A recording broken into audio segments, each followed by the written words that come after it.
Hi, I'm Attorney Edwin Lacierda, And I'm Mike Defensor. and we are the Spokes.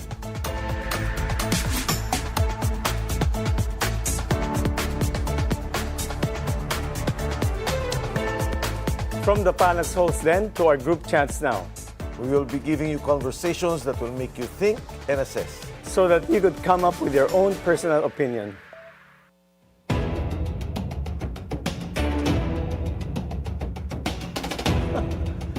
So, kamusta ang rally kahapon? Well, there were two rallies. Yeah. There was one rally in San Luneta, tapos kami naman yun sa EDSA. Actually, Sec Edwin, I'll be honest, no, prior to 3 days ago, Right. magulo yung usapan eh. Kasi, in fact, I think, 3-4 days ago, we were discussing the theme of the rally. Right. And I was one of those who was pushing for mag-focus lang tayo on dun sa corruption issue. Na panagutin yung corruption. Ano ba yung ibang ano yung mga ibang issues yeah. na... Kasi That yung was iba, di siyang intent, oo, diba? yung iba kasi, syempre may BBM resign na, may ganito. So sabi namin, hindi, sandali, gusto namin ito lang. Marami dun sa group na, maybe I think more than 50%. Mas dominant yung let's focus on the corruption issue. Pagkatapos lumabas si Zaldy Co.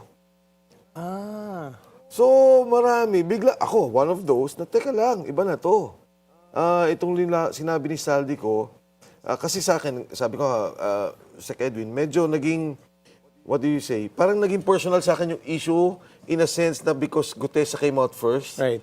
Tapos sinabi niya dun sa second video, hindi, totoo yan eh. Yung sinasabi ni Orly Gutesa, yan yung delivery namin.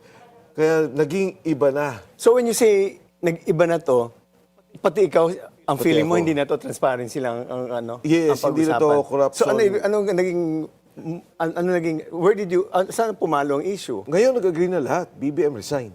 Okay. BBM resign. For a time, maybe 60%. And in fact, kahit yung mga past interviews natin, yung mga kwentuhan natin, and even here, ang parati ko sinasabi, di ba, na imbestigahan na si Speaker Martin. Ito yung sinasabi ni Zaldy Co, ito yung delivery ni Orly Gutesa kay Speaker Martin. Nagulat talaga ako, to be honest.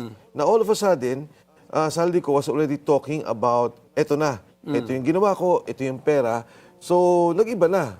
Pero Sec Mike, yung sa iglesia, I saw parang 650,000 the biggest number Yes. before it ended, no?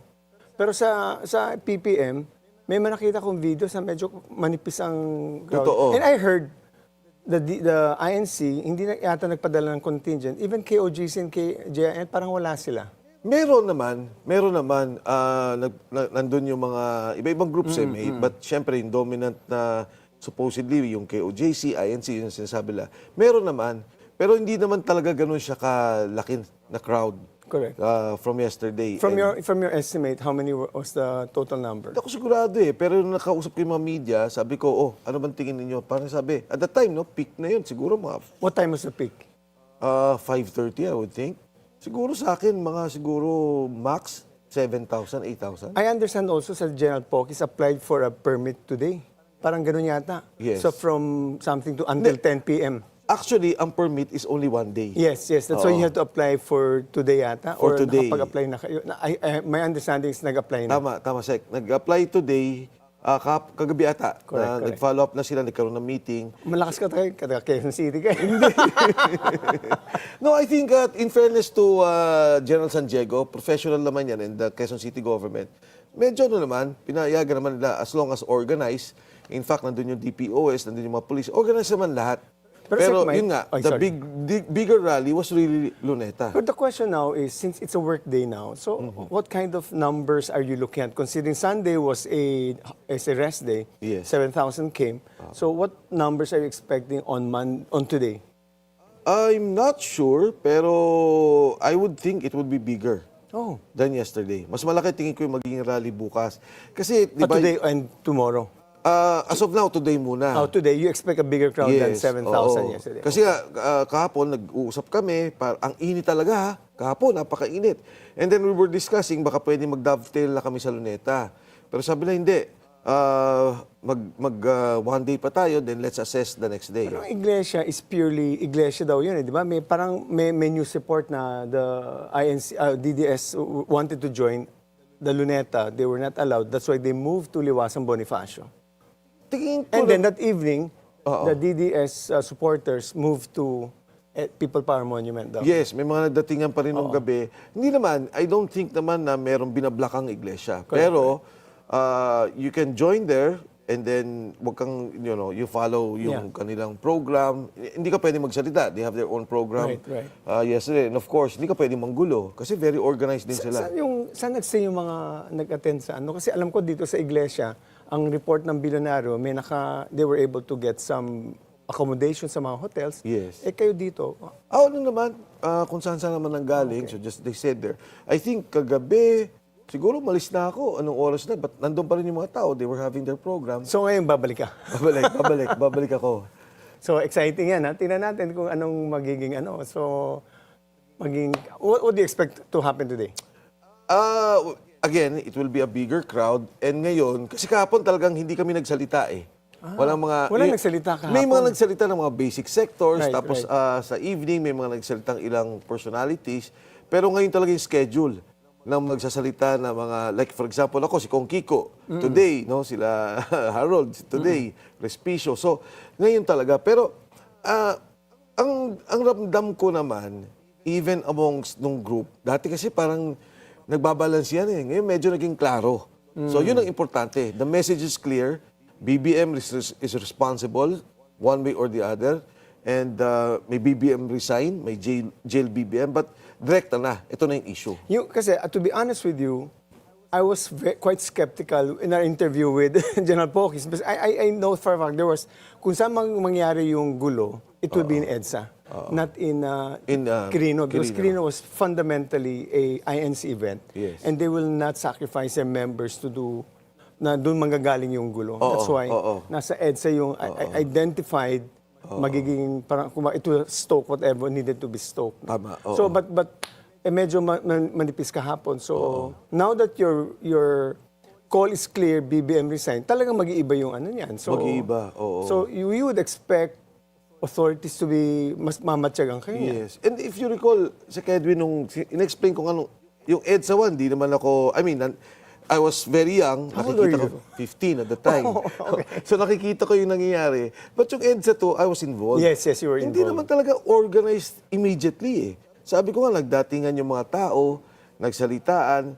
And yung nangyari kasi noon, medyo klaro kasi nagkaroon ng impeachment from Congress, inakyat sa Senado. Correct. So naglabasan. Dito, teka lang, sino bang kalaban? Ano ba nangyayari? Yun talaga, organic second envelope yung nangyari. Di ba? They refused to open the second envelope. Yes. Dumiretso Ang na. nangyari sa Edwin, nung ayaw buksan, naglabasan lang tao, naglakad na eh.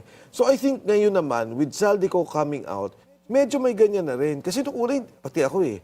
To be honest I've been telling openly, publicly, I've been telling friends na dapat imbestigahan. I'm not saying Martin is guilty, pero paabutin nyo, huwag niyong pagtakpan.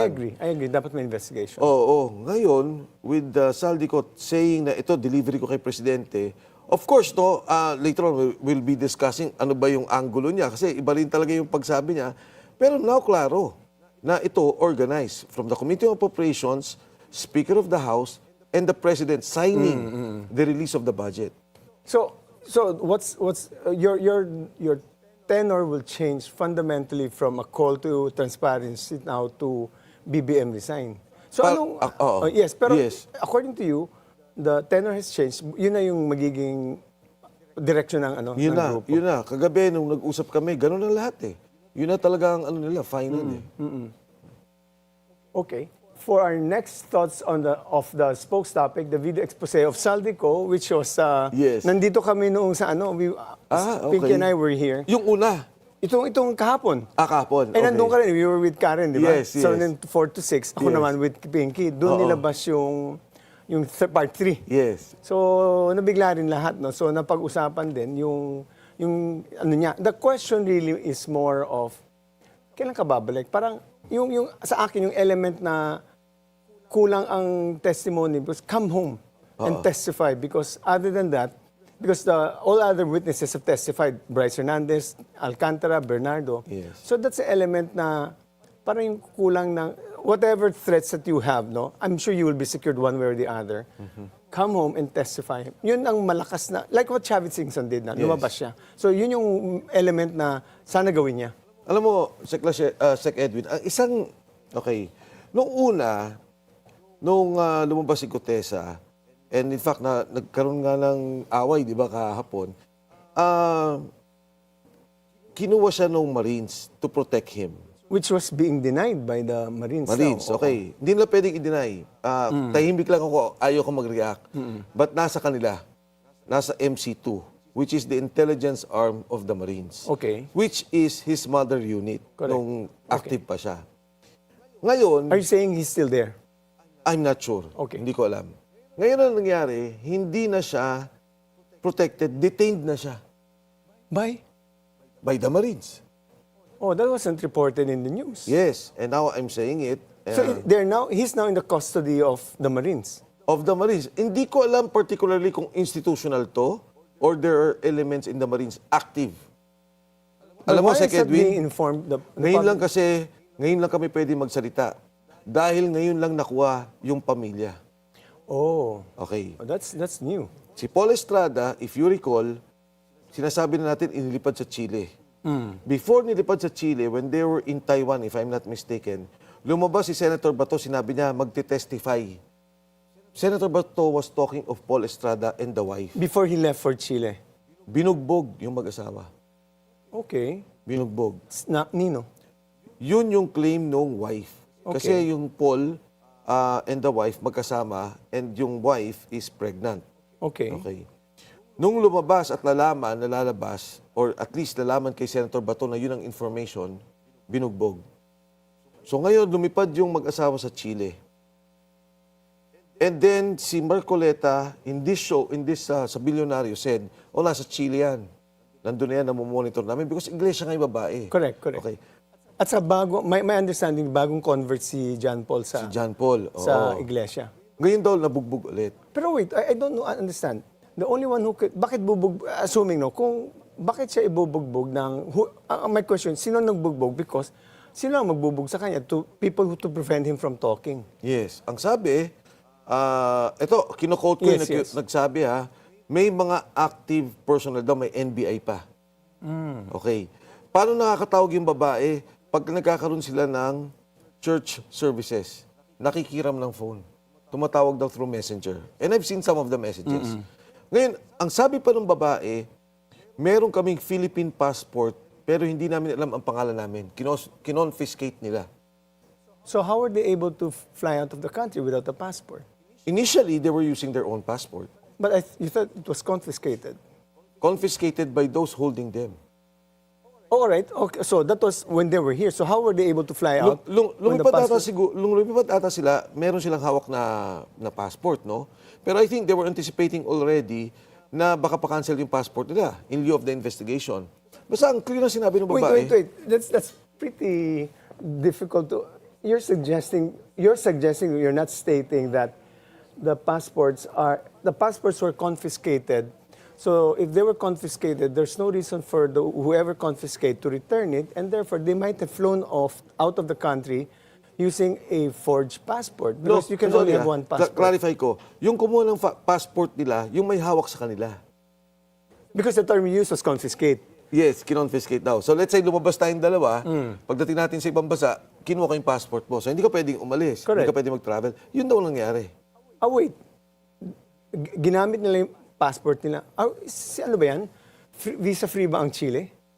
Hindi, well, ang sabi na ng babae, meron kaming ginagamit na passport pero hindi na namin alam ang pangalan namin. Kung hindi nila alam, somebody must have arranged for that passport and not bearing their names. Otherwise, malalaman ng although most likely, malalaman ng authorities Gutesa. Yes, so yung unang tanong mo, Sec Edwin, parang, hindi ko rin naintindihan nung una bakit ganito? Doon tanong mo, Zaldy Co, come home, parang kung ako din, matatakot ako. I'm sure alam niya nangyari kay Paul Estrada. I'm sure, yung kay Gutesa hindi niya alam. Pero alam niya yung mga nangyari. So all resources are being used. But I don't understand. You're already detained by whoever the Marines are detaining him. How is it possible? Because number one, the first time you said, kinupkup ng unit Nung niya. una, yes. And then subsequently, you mentioned na detained siya. So if he was detained, how is it that they were able to escape the custody from the Marines? No, si Sergeant Gutesa, wala pa, nandun pa, hindi namin alam. So who left the country, the wife or both? Okay, Gutesa, Oo. nandito, and I'm saying is, hindi namin alam, pero hawak siya ng Marines. Si Paul Estrada, NY, Ay, sorry, si Paul palang pinag-usapan natin. Oo. Nag-Chile. nag-Chile. Gutierrez is still here. Gutesa is still here. Okay. Pero, fortunately, yung family ni Gutesa medyo safe na. Okay. So, ang sinasabi ko dito, Sec. Edwin, hindi na natin alam kung sinong kalaban. So, if I'm Zaldy Co, hindi ako uwi. Ang gagawin ko, ipapanotorize ko yan sa consulate natin, in wherever he is. Doon ko muna titingnan yan, submit dito Ang kwento officially. nasa Japan. Japan. Na unverified. Ang kwento kahapon. Hindi. 2 days before, Friday, there were unverified reports that Zaldy Co was in Japan, hoping to come home in the rally. If the rally is big, he would speak before the rally. I mean, okay. you should know better than me. Yeah. No, ako naman, yung nakuha kong report, kasi nga, pinasabi ko doon sa mga kaibigan niya, na kaibigan ko rin, sabi ko, ano nyo na yan, panauthorize nyo na yan doon sa, kung saan consulate na nandyan yan, para makita na natin. So, but it's no? So this is getting more complicated. Yes. At least, so right now we're clear that Gutierrez is here. Gutierrez here, John Paul is in Chile na. Yes. So very, very interesting yung how he flew out of the country. So that will be investigated since you mentioned for the first time in Bilyonaryo. Totoo. And first time ko rin na ano yun, yung dun sa kay Gutesa, ang tagal natin nagkwento, hindi ako nagsasalita. Kasi yung family niya natatakot. Dahil sabi, maraming nakapaligid, very active. Pagkatapos si Zaldy Co nagsalita. Totoo yung sinasabi ni Gutesa. Lalong natakot, tapos si Gutesa could not be found. And, Sec. Edwin, ako na unang magsasabi, na parikant na nila si Sergeant Gutesa. Ah, talaga? Pinarikant na nila, pinapirmahan na nila, binidyo na nila. Ayun yung sinasabi ni Amy. Yes. Ah. So sabi ko nga, kawawa naman yung tao kung pwede i-release na nila. So let's wait and see for the next 2 days kung ano mangyayari. Kung ano mangyayari. At saka kaya lalo kang imamatyagan ng military. Sec Mike, marami kang alam. In the meantime, the Davao-based lawyer of both Pastor Apollo Quiboloy and former President Rodrigo Duterte will join our discussion when the spokes returns after this short break. Galing na.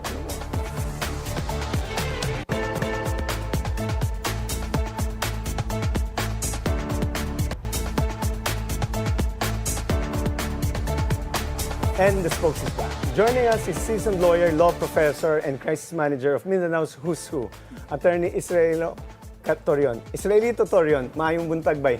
Maayong buntag, and good morning everyone to all the followers of this very popular station.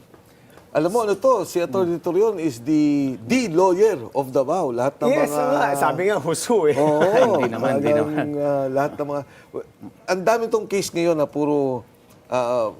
ang tawag dito, hindi naman controversial, high-level cases, di ba? Mga high stakes siguro, High sir. stakes. So, panay ang biyahe mo karon sa from Davao to Manila? Yes. Almost every week I'm here. To my Muslim brothers, Assalamualaikum warahmatullahi wabarakatuh. Good morning. So, you were present also in the People Power Monument yesterday? Yes, but most of the time I was in the sidelines. I'm not like Sir Mike Defensor, Yes. who's always in the Kitang-kita forefront. si Mike nasa ano. Yeah. Nasa likod lamang po ako. What are your thoughts on Reporter the... nga ako kahapon.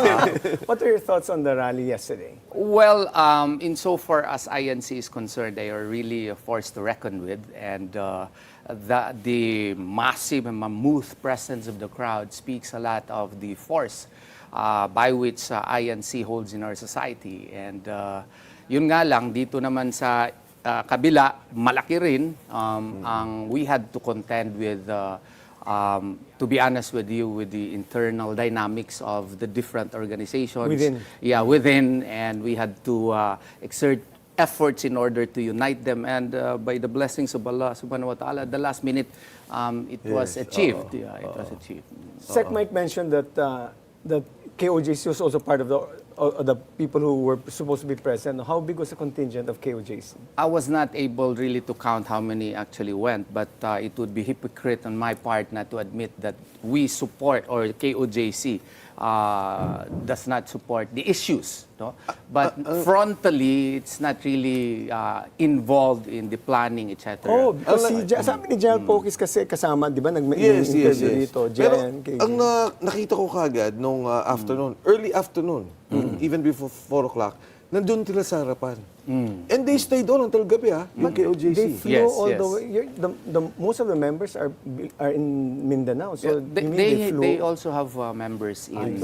Yes. Just please understand, I am a Muslim, but I am the lawyer of Pastor Apollo Quiboloy. Oh, very nice kasi your name is Israelito. Yeah. I used to be a Christian, but I decided to revert to Islam. Atty. Torreon, Not because I want to marry four. I only have one wife. I know of one public official who converted to Islam because of that. I only have one wife. Atty. Torreon, ito na yung tanong. ICC warrant ni Senator Bato de la Rosa. Yes. Well, this is always a hot subject of discussion because if you will read Article 17 of 9851, there are two options in the part of the government, and that is extradition or either surrender. But this is an interesting discussion because if you would follow extradition, the government stance is that you could not follow extradition simply because of the fact that our extradition law, PD 1069, as well as extradition rules on mandate, or according to them, provide that it is a state-to-state request. Right. And that if you will read indeed Rule 1, Section 3M, requesting state has been defined as a foreign state. And to a certain degree, well, the government's argument may hold water. But our counter-argument, likewise, was that it was particularly promulgated by the Supreme Court in order to erase any and all doubt as to how we should proceed the delivery of our nationals to other jurisdictions. So it is our humble stand that it should have been extradition, if ever Senator De La Rosa indeed qualifies. But on the other hand, they are claiming that it should be surrender, such that they can just arrest right away Senator Bato de la Rosa and surrender de la Rosa to ICC, which to our mind is grossly illegal. Okay, let me go to your first argument. You don't necessarily agree it is state, but state has a universal definition from among the international community. There are 4 elements of the state. Yes, that's the Montevideo Convention. That's a Montevideo Conference. It's a convention. It's a people, territory, sovereignty, and government, and sovereignty. Those 4 elements are not present in the entity that is ICC. It has been considered an international institution. Yes, we concede on that. So on those definitions alone, definitely extradition will not apply in the case of ICC because it is not by international definition, by the definition of Father Bernas, by the definition provided and accepted by all nations, most nations at least, it is not a state. Well, we concede on that. If you will adopt the literal reading of the law, we have to concede on that. But if you would base it on the intention as to why it was issued by the Supreme Court, it was precisely issued because of the controversy behind the kidnapping of the former president. And if you would also read the other portions of the rules, it would seem, at least to our humble mind, that extradition should be the way because it was precisely issued so as to guide our authorities as to how we should handle the delivery of our nationals to other jurisdictions. Sorry, Torreon. Just to follow up. Yeah. What Sec Edwin mentioned. Now, assuming we don't consider the ICC a state, of which I think many of you lawyers agree, under the treaty agreement, would there You mean the Rome Statute? The Rome Statute of the ICC, would we still follow a certain process? Yes. Because I think that would be the proper argument on this issue. Just to, get to the meat of it. Now, they would claim surrender, okay? So, if you would follow surrender, then you would follow Article 89, of the Rome Statute in relation with Article 59, Correct. which is also applicable. Article 89 speaks of surrender, but you have to follow Article 59, which is arrest, because you could not surrender if you do not arrest, unless the individual himself would voluntarily surrender, right? But both of the provisions provides that all of these should follow the procedural national law of the subject. Let me pose a counter-argument. Yes. Under international law and under constitutional law, the Can I Constitution... drink? Yes, of course. Okay. Under the Constitution, under constitutional law, the Philippine Constitution is paramount. It's a Yes. law of the land. All Yes. laws should be consistent and should be consistent with the prevailing Constitution. However, under international law, we signed the Rome Statute, and under international law, our Constitution is similar to a municipal law. Yes. What prevails is the international law because, again, the international under our Constitution, any treaties we enter into forms part of the law of the land, and therefore, when we signed the Rome Statute, there were two modes to arrest whoever needed to arrest. Number one is, like you said, extradition, and number two, it is by treaty. By surrender. We don't have an extradition treaty, obviously, with ICC, and Yes. therefore that should not Okay. apply. The surrender, since the Constitution is a municipal law compared to the international to Rome Statute, we follow the Rome Statute, which is by extradition or by surrender. You concede that ICC is not a state, and therefore extradition does not apply. Though Therefore, we do not surrender also that argument. Okay, but you that just it said a while applies ago, by yeah. analogy. Yeah. Yeah. okay, so let's assume for the sake of argument that you did not it applies by analogy. However, the surrender, ICC doesn't care how you arrest a person, because it's the important thing is you surrender, because the reason why extradition does not apply, because most cases on ICC are crimes against humanity, genocide, aggression, War crimes. which is the people who are going to be arrested are fundamentally heads of state, high cabinet officials, police ministers, warlords. Yes, obviously in Africa but these are heads of state, which if you apply extradition, there is a discretion on the part of. If let's say the president is sympathetic to the person being arrested, the DOJ can say, no, this is political, you cannot be arrested. That's why in the Rome Statute, it says surrender as to the mode of how you arrest it. Obviously, the Philippine law should govern how we arrest the... Yes. And there is the basis for that arrest is the warrant of arrest issued by ICC. Okay, sir. I have two levels of arguments on Yes. that. No? First, insofar as surrender is concerned, surrender would apply if we are still a state party to the Rome Statute. You concede on that, right? No. Yes, I agree on that. Yes, but you would argue on the residual jurisdiction under Article 127 that simply because of the fact that the crimes were committed at the time when we were still a party to the statute, then ICC jurisdiction would Supreme still Court, apply, and yes. therefore you are referring to the Pangilinan ruling. Yes. But but my contention But is wait, this. the Pangilinan ruling Right. was issued by the Supreme Court, and it clearly conferred jurisdiction of the Rome Statute on the offenses committed when we were still a member of the Member Rome of the Statute. party. But- in this but case, I have a- for the yeah, record, yeah. this case was covered when we were still in the Rome Statute. So Yes. there's no issue on jurisdiction. Yes. But our humble contention, sir, is that that portion would not apply simply because the cases were brought to the pre-trial chamber at a time, 2021 already, when we were no longer a party to the statute. that doesn't- that's irrelevant. However, granting ex argumente gratia that such applies, okay, I would still humbly contend that since Article 89 refers to the procedures of the national law that should be followed in the surrender aspect, then our national law should be followed. So therefore, our 1987 Constitution, Article 3, Section 1, should be followed. Our rules on criminal procedures should be followed. And most importantly, sir, that our procedure should not be, disregarded. In this case, if you note, the surrender aspect does not even have any specifics in our national law. if you will read the Article 89, the procedural national law has not been defined under the Philippine dispensation. The competent judicial authority has not even been defined. What competent judicial authority? MTC, RTC, Court of Appeals. In effect, a law can only be effective if there is an IRR, especially if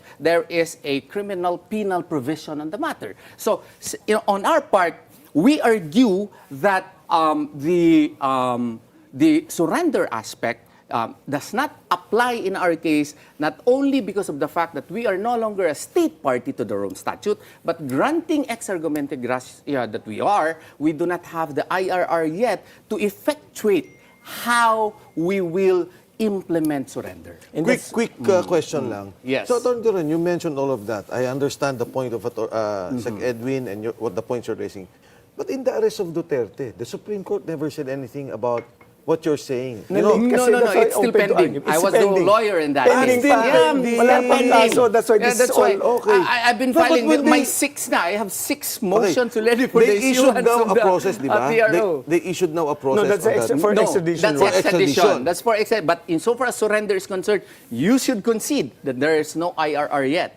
And as a matter of fact, I don't concede that because the authorities, you that's- are a member of the Rome Statute, and how you effect and how that. do we apply? What petition should we file in a particular court? You don't need to file one. Because Precisely. you don't need to file one because there are no rules. Because yeah. it's a valid ICC warrant of arrest. No, but if you Because if you implement that in the Philippines, you have to define what petition should you file, or what will you apply That's- to the court, right? We have no decided case yet, so what you're saying is something subject to Yung the nga final sinasabi ko, decision. That is why we Yeah. have no decided case Yes. yet. This is This is sui have generis. you done This an is oral argument na? Wala pa. Not yet, not yet. Why That's is why it- di we ba- have to define the Why rules is of the Supreme procedure. Court taking so long to do that? I- Have you asked for an urgent I already filed 6 motions, if my memory Teka lang. serves me right. Papaliwanag ko lang ito sa mga Yes, sir. nanonood. Ha? Ako Yes, sir. nakikinig sa inyo dalawa. Napakagaling ang argumento nyo. Di naman Ang po. pinapoint ni Sec. Edwin, Yes.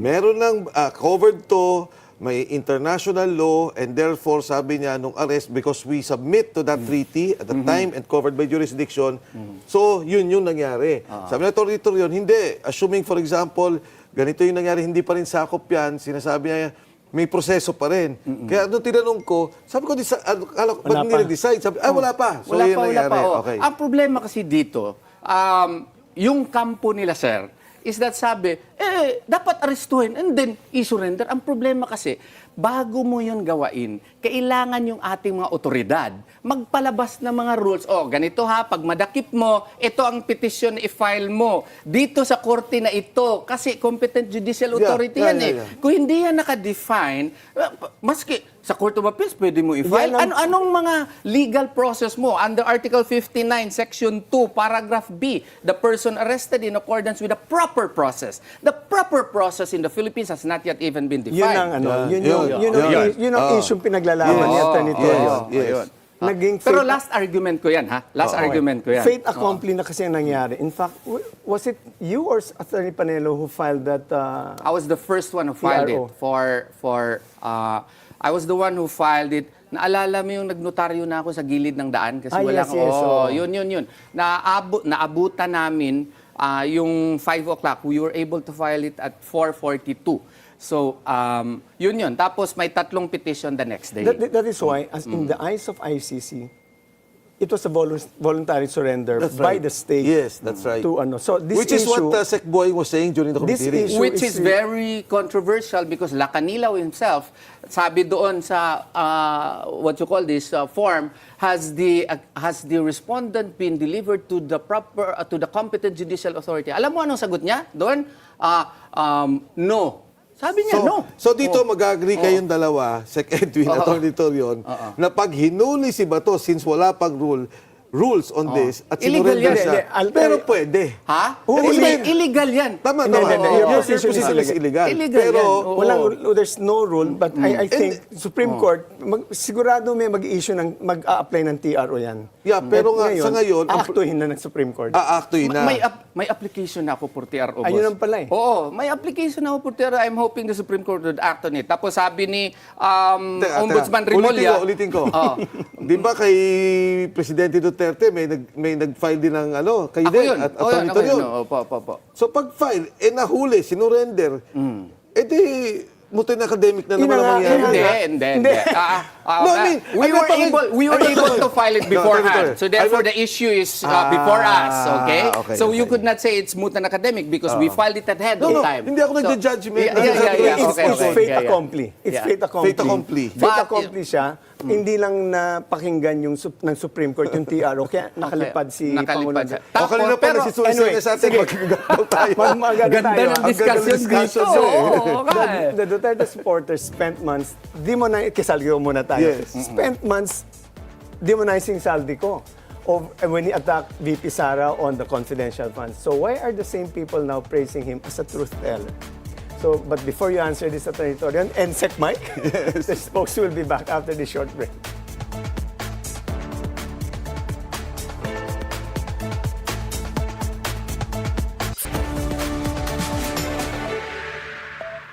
And the spokes is back, still with Attorney Bobe Torreon. Our hanging question, Duterte supporters spent months demonizing Zaldy Co when he previously attacked VP Sara over the confidential funds. Zaldy Co even giving her the moniker Lustay. So why are the same people now praising Zaldy as a truth teller? Well, The two of actually, yung kay Zaldy, okay, first of all, never ko dinefend si VP on the confidential funds. I mean, trabaho niya yun, opisina niya yun, she should defend herself. Ang talaga naman si Zaldy was the chairman of the Appropriations Committee. And talaga naging all out yan. Alam mo, pati ang INC, openly tinira ni Zaldy. Ah, talaga? Oo. Nung eleksyon, sabi niya, papakita namin sa INC, kaya, wala yung mga sila. Maraming ginawa si Zaldy na I would think, at that time, kasi syempre, general siya doon sa kampo. Ang difference lang kasi ganito ang feeling ko sa gobyerno, iba-iba ang ahensya. So assuming si VP Sara, may Office of the Vice President Funds, si DPWH, si DOH, si DSWD, pag may ginawa kang corruption dyan, dapat ka naman tirahin In fact, Zaldy Co, sila Garjola, all this, yung contractors na sinasabi, were contractors even during GMA's time. Contractors during Pinoy's time. Pero may kanya-kanya silang racket, that's their business. Okay yan, bahala sila. Pero ngayon lang kasi nangyari na organize. Yung chairman si Zaldy Co ang nag-organize. Organize. Committee of Appropriations, chairman siya. Ito yung mga pondo ng gobyerno, nag-i-insert sila, may unprogrammed funds, may FLR, yung for data release. Yes. Tapos ang laki ng pera. Ngayon ko lang narinig tong 50 billion. In fact, hindi lang 50 billion, it will come out by the hundreds of yung flood billions. control, ang kwento di ba ni Bernardo, sa panahon ni President Duterte nag-umpisa yan Yun lumaki. Tapos ginawang organized lang ni Zaldy Co. Nakita ang laki. Kasi dati soft projects naman ang ginagalaw nila, diba? Yung panahon namin sa Even I'm sure, Sinapolis, it happened during GMA's time.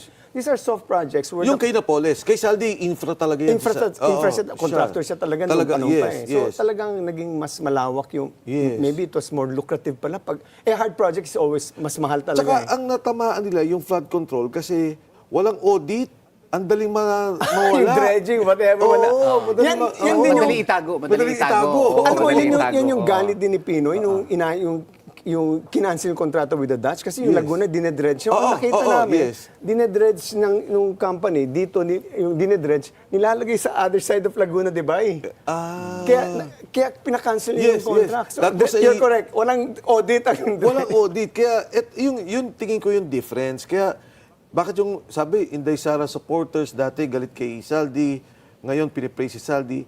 I don't think pinipraise si Zaldy, pero ako, personally... Hindi, kasi nagsabi siya, allegedly ng katotohanan. So, lumabas siya. Yun yung punto doon. At saka nga ngayon, napakita yung systemic organized. And hindi lang to attorney, DPWH, Sigurado ko may ilalabas si Zaldy. Okay, si Gutesa nagkwento. DOH. Ganon din. DOH. Hindi. Sabi ko nga kahapon, nakita ko nga yung insertion siya, pati DICT may insertion So, everywhere yata. Everywhere. Tapos si Sec Boying, sinabi niya, pinapakilaman yung kontrata ng e-passport. The ombudsman himself was saying this thing. So, yung akin, I think it's because of that, na ngayon napapakita yung buo. Yung kay Gutesa ng DOH, narinig daw niya pinag-usapan. Pag hindi pumayag yan, isi-zero budget natin. Sabi niya, sir, talagang nangyari. Sabi ko, Sergeant Gutesa, huwag mo na sabihin yan, doon ka lang mag-focus sa flood control ko. Ano yung nakita mo tsaka yung delivery ng pera. Sa ano ba, Atty. Bebot, are you familiar if Zaldy Co has projects also in Mindanao? Actually, wala talaga akong alam dyan. Ako po ay hamak na profesor lamang at dekano ng law school. No? Wala akong alam dyan. Hamak na Ngayon ko nga lang nalaman. Pero ang proper coining of term nun, boss, hindi organized. It's a cabal. Okay. It's a cabal of persons determined to rape our nation of its national coffers. Ravage and pillage. Ravage and First pillage time, talaga. first Yes. time. Oh, first time Kasi, talaga. di ba, kahit si Pinoy, si Pinoy is, nakasama ko yan, talagang, di ba sabi niya, yung corruption, galit siya talaga. Meron pa rin talagang gumagalaw. In fairness to Secretary Singson of DPWH, talagang inihinto niya yan. No? I've been hearing stories. Talaga sabi niya, yung, dati kasi yung road projects ba, yung road maintenance, di ba, grabe yung narinig natin. And then sila yung nag-stop niyan with at that time, I think Escalona was the guy involved. So, makikita mo naman. And to be honest, yung administration may pero ngayon lang naging yung cabal of kabal na naging organized na talaga. So paano yung mga so 'di ba nagsalita si Ping Lacson na no probative value. So what is the best case scenario for Zaldy Co what should he do sa tingin mo? Apart from speaking out on video, as a lawyer also, Atty. Bebot. Well, at first talaga, he has to declare it. And in order to lend credibility, he posted it on his, Facebook, which is verified. And that, to me, speaks a lot that it is somehow truthful. No? Okay. I'm not saying that it is really truthful, but I do believe it's somehow truthful because he is now accused of so many crimes and he had to tell the truth. And in that sense, I have to believe him. But in order to erase any and all doubts insofar as his testimony is concerned, if I am his lawyer, but I'm not, I have to... I'll just have him, execute a affidavit before the consul in the Republic of the Philippines there, wherever he may be, so as to lend more legitimacy insofar as his statement is But do you agree concerned. with Senator Ping Lacson's statement? And I would assume you will disagree that the testimony has no probative value. No, it has. It has. Okay. Just because it's not notarized. And sworn to, yes, It's a declaration. As a matter of fact, to a certain degree, it's even a declaration against interest. Because if you analyze it, he is somehow admitting likewise his involvement because he agreed. So it has probative value. Probative value is a term which cannot just be used like a talismanic term just because it is not notarized. So it can still be admitted in court. Ito naman, except ang sinasabi nila, imposibleng gagawin na insertion ni kasi let me just ask si Sec Mike because Sec Mike is really part of the executive branch and the legislative branch. Ang sabi nila, si BBM, imposible namang mag-insert pa kasi sa NEP pa lang pwede nang insert. Okay, explain ko yan Alam mo sa Congress, pag nagsubmit ng budget, nakalagay sa bawat district. So let's say Congressman 1, 2, 3, 4, may nakalagay na 1 billion, 1 billion, 1 billion. Sa NEP pa lang nakikita na natin yan. Nangyayari yung leadership So, fund. sorry, anong NEP ulit? For the Okay, diba? Ang unang gagawin ng DBM, gagawa ng budget. Pag ginawa, that's the president's budget. So, Right. pag nagsalita niya ng SONA, sasabit na niya na yan. Tapos, pag didebatehan na nila yan, pag natapos nila, magiging General Appropriations Bill. Diba? Meron ng Senado, meron ng Kongreso. Doon pa lang sa NEP, makikita mo na yung mga budget dyan Pagkatapos nga, ang sabi doon sa kwento ni Zaldy, ina-analyze ko, sabi niya, so, sobra sa education, yung DPWH. So, nilagay nila saan program para hindi nandun sa budget, doon nilagay yung kay BBM na sabi niya budget. Ngayon, kung nilagay ni BBM yun sa umpisa, lalabas yun sa district. Ako tinignan ko Sa 3rd district, may maraming projects So, lalabas yun sa congressman. Budget ko to. Pero, nung inilagay nila sa program, they accomplished 2 things. Number 1, hindi nila nasobran yung infrastructure sa education. And number 2, hindi nakita ng congressman dahil nasa, ginawa na sa BICAM. So, yun Pwede rin, ang sabi, ang point, pwede rin, yung sinabi ni Zaldy, that can happen. Parang kunyari, nilagay ko kunyari sa congressman ko kunyari, Sec, no? Naglagay ako ng 10 million sa district mo. Sasabihin mo, oy, budget sa district ko to. Sige, mag-ano tayo, mag-fearless question tayo kay Atty. Bebot. For Atty. Bebot, is Senator Bato safer staying in the Philippines or would you advise him to leave the country if an ICC warrant is officially confirmed? If the U.S. insists on Pastor Quiboloy's also extradition and BBM agrees, would you consider filing legal actions directly against Malacanang? Unahin natin yung yung first Ganda question. ng mga questions, Parang ito, beauty queen questions. Is Senator Bato safer in the Philippines? Well, that is a question that should be answered by Senator Bato himself. I would be incompetent to say as to what would be his opinion on the matter. But if I am the lawyer, of course, this is the Republic of the Philippines. This is the only country given to us by Allah subhanahu wa ta'ala. We should learn to love it. We should learn to protect it against crocodiles in the government. And therefore, I can say almost with certainty that he is more safer here. But that is my opinion. In Davao? Yeah, well, even in Manila or in Laguna or lalagay mo sa Pasay City Jail si Senator Bato? Wag naman. Okay. Wag naman. At least si Pangulong Duterte, ang ganda-ganda ng quarters niya sa The Hague. No, mayroon ngang kasabihan by analogy, sabi ni Quezon, I would rather prefer a country run like hell by Filipinos than a country run like heaven by Americans. The unsaid extension there was because the Filipinos can still change it. Di ba? Okay. Yun ang point. But anyway, the other thing. the other question. Status nung kay Quiboloy na extradition? Anong status niyan? Wala pa talaga kaming alam. Wala pang Pero wala formal pang extradition notice. request, di ba? Wala pa kaming na-receive, wala pa kami formally. Marites pa lang po lahat. Okay, but Marites, when you were talking about extradition earlier, pag final yung extradition, then you follow what you mentioned earlier in discussion. Yes. Yun. Ano na talaga yun? Section Rule 1, Section 3M would now apply kasi the requesting state is a foreign state if that will happen. Okay. Medyo kulang tayo ng time. Go. So, do you see the armed forces withdrawing their support from President BBM? Again, I would be incompetent to answer that. I'm not the armed forces hamak lang of the siya. Philippines, okay? But I do hope they would seriously consider it. But do you, with the disclosures of Zaldy Co, would that convince or persuade the military from withdrawing support? Again, I would be incompetent to answer that. I'm not the AFP, but it should be enough. It should be enough. Attorney Torreon, if Zaldy Co is proven to be the least beneficiary nitong nakuha, by the way, doon sa sinabi niya, hindi siya nagnakaw. But if nag-confess pa siya, hindi na ako dun sa maniniwala Malate. yan, boss. Hindi na ako maniniwala dyan. Pero isa pa lang yun isang item. Pero kunyari, marami siyang sinabi na, could he be a state witness and of the Possible, legally possible because I Pero think for the record, di rin ako naniniwala. Hindi ako naniniwala. Oo. I mean, magklaruhan tayo. I mean, I'm a law dean. Yeah. I always try to be objective. Yeah. Hindi ako maniniwala. Attorney Bebot, daghang problema nimo sa gobyerno nito, no? So, kung if you have a chance to personally talk to the president, what would you tell him? He would not probably but talk to me. But theoretically, Assuming. kukumustahin ko, boss, kumusta ka na, boss? Yun lang. Ang dami naman nating problema, boss. Baka, pwede naman, baba ka na dyan siguro, boss. Baka pagod ka na. Oo, yun lang siguro isasabi ko. Oo. Okay. Parang ang bait no? Pero babakal lang siguro. Maraming salamat, Attorney Bebot. Thank you for that wonderful discussion. So, Thank you. I enjoyed it, Thank you so much. So this wraps up today's episode of The Spokes.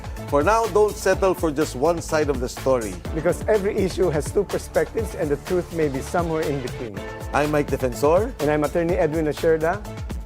And this is The The Spokes. Spokes.